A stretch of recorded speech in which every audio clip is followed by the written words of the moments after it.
Oo, papunta akong Tondo. Ikandali lang. Kala mo ba ikaw lang? Tang ina mo. Eto ako. O, diba? Galing, no? Pero dito ako ngayon sa LRT. LRT 2 to. LRT 2. Tatanong ko nga to. Baka kasi maligaw ako eh. Brad, ano ba to?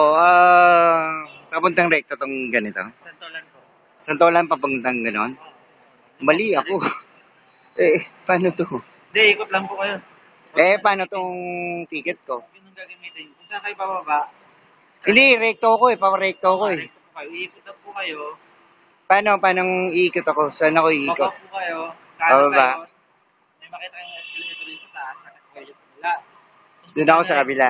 Okay. Yan yung gamitin yung ticket sa recto na. Pagka ganun ko, baka mamaya kasi hindi na Huwag nyo nang i-exit yan ha. Iikot lang po kayo. ikot lang ako. Okay. Naintindihan nyo yan? Ganun dito. Okay?